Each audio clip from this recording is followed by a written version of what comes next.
Hello, my name is Megatron Bison, and welcome to this Let's Play for Castlevania on the NES. This is a great little game by Konami, and it was the second in the series, actually. The first being a game called Vampire Killer on the home computer console, the MSX, which was unfortunately crap in comparison to this.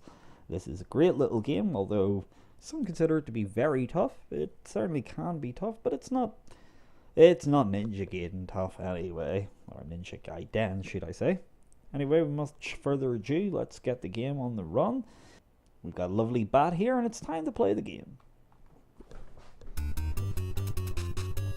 Our hero enters the castle of Dracula, and our hero is called Simon Belmont, or if you're in Japan, Simon Belmondo. He's got this crappy leather whip.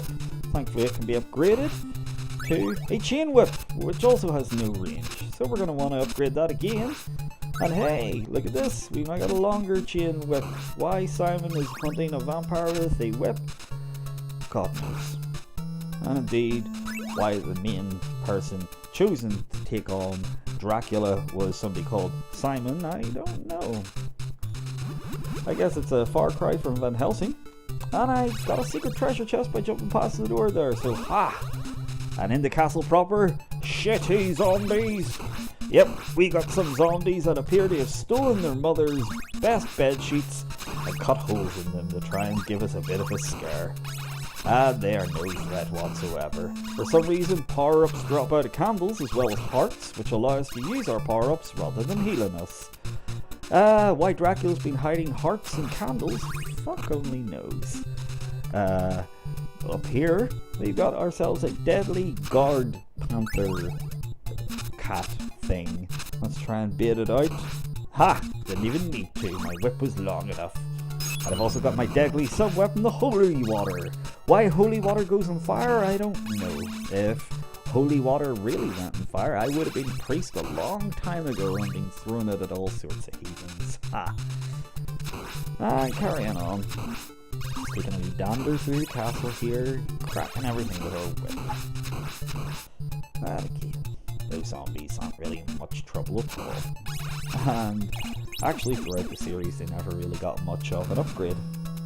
Incidentally, I said earlier that the whip was called the Vampire Killer, and that is the name of the music for this first level, which is quite famous amongst, well, most video game fans really. If you've ever played this game before, you couldn't forget this tune. And right now I'm going to try to activate a shortcut that I've totally missed out on. I was supposed to bounce off that bat over this wall, skipping a bit of danger, but I haven't done it. And, yes, that's right. Hidden over here is some meat in a wall. Dracula likes to put meat in his walls for some reason. Maybe it's very good at keeping it fresh, because it managed to restore your health, even though it's a bit of steak that's been stuck in cement for God knows how long. And apparently the brick wall was weak enough to be broken open by a chain whip. Anyway, there's another hidden brick here, and go down here and take a duck, and there's another bag of money. What do you want money for? Points. What do you want points for? Extra lives, if you get enough of them.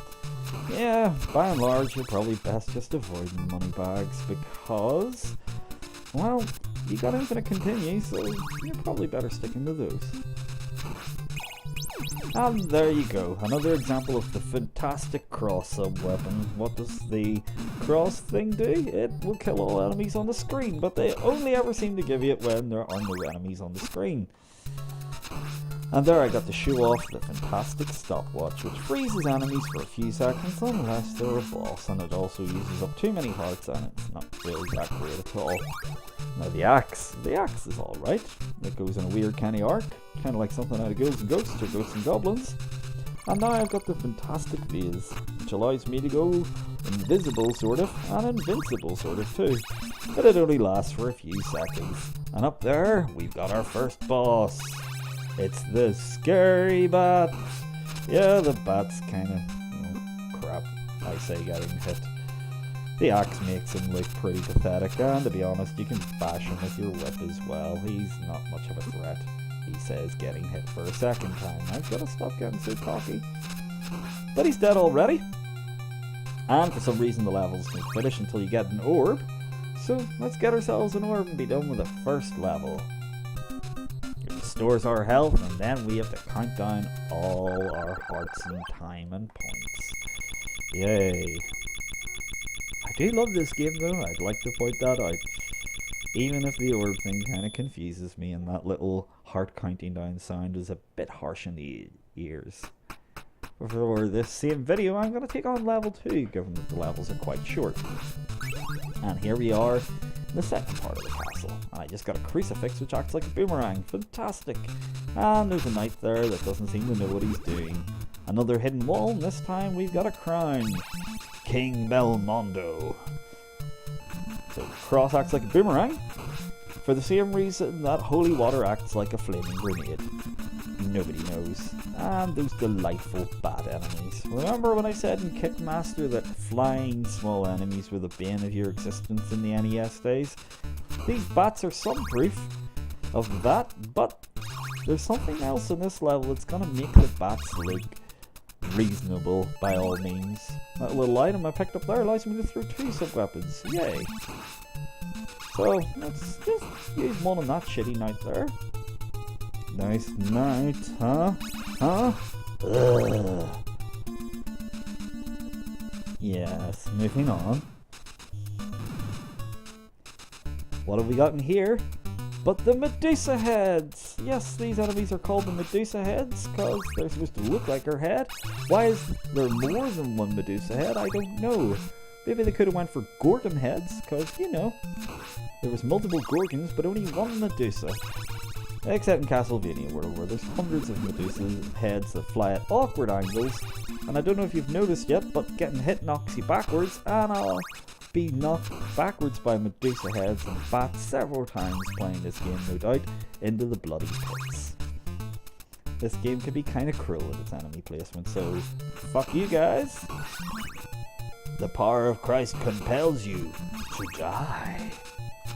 Yes, I'm sorry, I can't help these shitty jokes. Well, I can, but meh. And there you go. The knights are taken out without much threat at all. And there's some more hidden meat in the wall.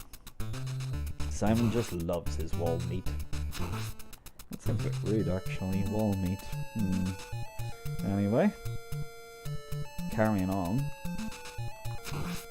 We've got these awkward moving platforms, and I've been whipping those candles way too early to get to bag somebody. But like I said, not really needing that much at the moment.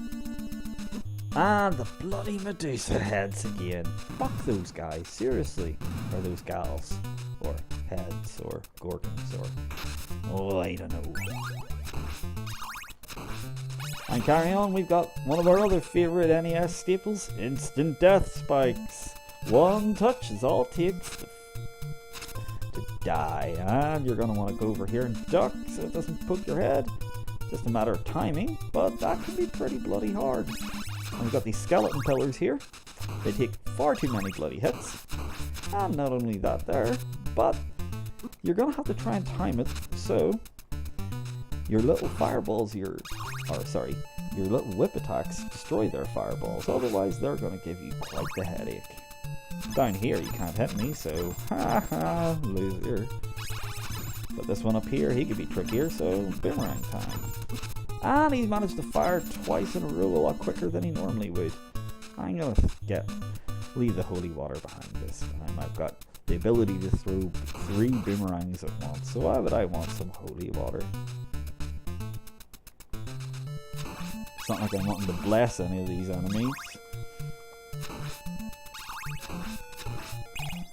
And again, that fantastic little screen-clearing smart bomb crucifix that, well, never seems to come on screen when you actually need it. And over here, hey, that's a strange-looking statue there. Let's see what's going on. Oh god, it's the second boss, and it's another Medusa head, although this one's bigger, and she's not that tough. In fact, you can duck in a corner and just whip her to death and kill her snakes like so. And if you power-ups, you just fire them all at her, and she goes down so quickly she may as well not be there. And again, it's kind of strange that there's a giant singular Medusa head here as well. Again, why they didn't call them the Gorgons, I don't know. But that's stage 2 done, so time to get our orb. And I'm gonna finish the video here. Thanks for watching. This has been Let's Play Castlevania on the NES Part 1. And I've been Megatron Bison. Hope you've had a good time. And time to finish the level.